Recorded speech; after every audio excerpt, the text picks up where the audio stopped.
Hola a todos, bienvenidos de nuevo a un podcast histórico llamado México frente a las potencias interventoras. El día de hoy nos acompaña Flaco, nuestro personaje VIP, pero no es el único, puesto que nos acompaña el estudiante Luis Gerardo Sánchez Suárez, el exmilitar Alan Guadalupe Chávez Santos, el historiador Jorge Eduardo León Álvarez y mi gran amigo el periodista José Emilio Ambriz Alejandro. Para entender de lo que vamos a hablar en este podcast, necesitamos conocer el contexto histórico en el que se desarrolló la actividad, la intervención francesa, el Segundo Imperio Mexicano y cómo fue su caída, a qué se debió. ¿No? Necesitamos entender eso para entender nuestra historia en la actualidad, porque todo país tiene una historia y el que no conoce la historia de su país está destinado a repetirla. Pero díganos,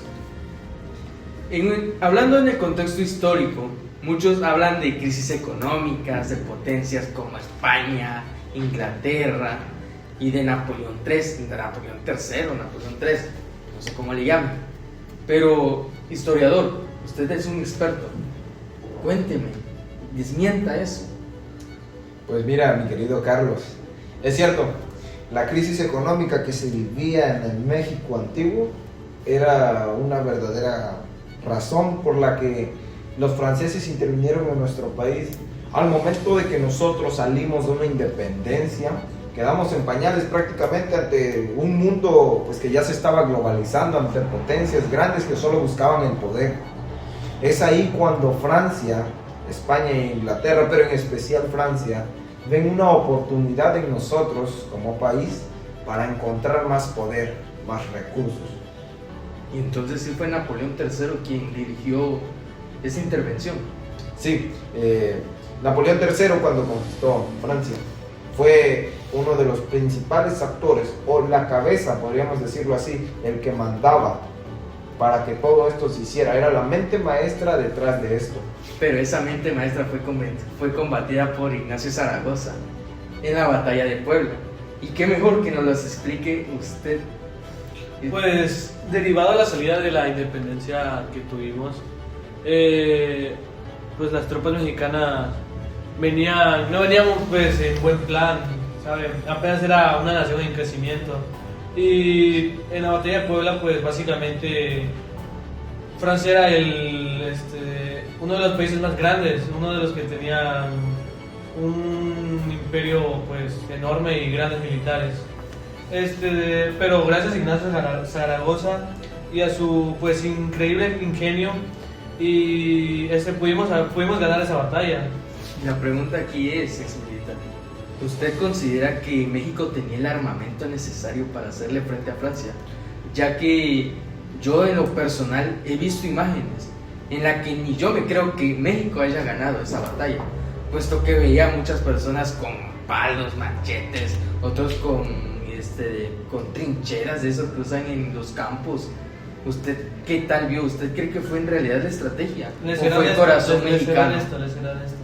Pues no creo que hubiésemos tenido pues los materiales indispensables para ganar, pero gracias a, como nos menciona, las estrategias, gracias a eso y pues a la unión del pueblo pudimos ganar la batalla. Eso nos dio una unión, ¿verdad? Una unión que dio el surgimiento al Segundo Imperio Mexicano, porque eso fue antes en el primero. El primero Imperio Mexicano fue un desastre con Antonio de Santa Anna y la pérdida de parte del territorio de México. O sea, es un momento por olvidar. Pero el Segundo Imperio Mexicano fue totalmente distinto. Fue se podría decir, el renacer de México, pero no todo es lo que parece, ¿verdad, periodista? Sí. Ya que ahí en el Segundo Imperio Mexicano interviene mucho la historia de Maximiliano Habsburgo con el choque de Benito Juárez. ¿Qué nos dice usted respecto a eso? Ya que como periodista entiende más que nadie la política de ese entonces. Si les soy sincero, la mayoría de la historia como la conocemos hoy en día ha sido enterada, la información que se daban en esas entonces por lo mismo ha sido enterada. Hoy en día Maximiliano de Habsburgo se le tiene como un personaje malo, base a que él vino por la potencia francesa, pero si nos vamos realmente a lo que hizo, tiene gran grandes cosas, solo que ahí es donde entra la prensa queriendo tapar. ¿Por qué? Porque la prensa quería a Benito Juárez, que tenía sangre mexicana. Nos íbamos más a que era mexicano, y es donde la prensa quiere tapar todo. Empiezan a tirarle a Maximiliano, Benito lo ponen como un héroe y cosas así. O sea que ahí podríamos decir que México apoyó a Benito Juárez por lo mismo, porque era de aquí, y a Maximiliano, a pesar de las cosas buenas que hizo, porque hizo muchas cosas buenas, se le trataba como el malo de la historia. Sí, muchos dicen que Maximiliano Habsburgo solo vino a poner una monarquía en México. Y Bueno, yo como estudiante, perdón que lo sí, interrumpa, no hay problema.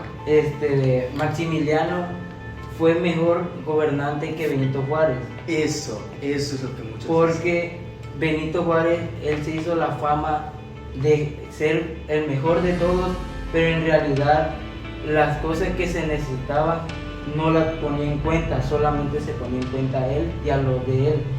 Prácticamente Maximiliano, él sí fue un verdadero líder, se podría decir, porque él apoyó la educación, ¿cómo se llama? La lealtad contra ahora sí, a su pueblo, lo levantó prácticamente para poder salir adelante como pueblo y ciudadano. Y aún así, con esas cosas buenas, la caída del Segundo Imperio Mexicano fue igual por la caída de Maximiliano Habsburgo, quien fue fusilado. O sea, si México como nación en realidad dicen que fue un buen presidente, ¿por qué lo habrán hecho? Pues fíjate, Carlos, que ese es un tema interesante.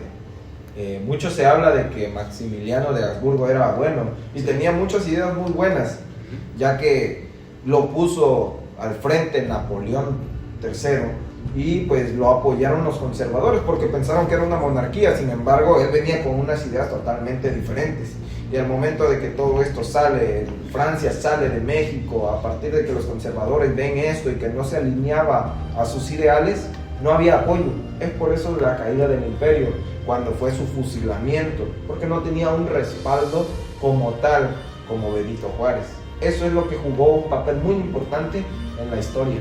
Sí, y muchos dicen que después del fusilamiento de Maximiliano Habsburgo fue el auge, se podría decir, de Benito Juárez, ya que ahí fue donde se dio la restauración de la República, ya que a través de él, a través de las leyes de reforma, las leyes de Lerdo, a través de todas esas leyes ya él fue formando una república, pasó de ser una descentralista a republicano, y eso es algo beneficioso para nosotros, ya que sin él México actualmente no fuera lo que es hoy en día. Y usted, díganos, ¿qué diferencias ve entre lo que era, usted militar, entre lo que eran las antiguas leyes con las de ahora?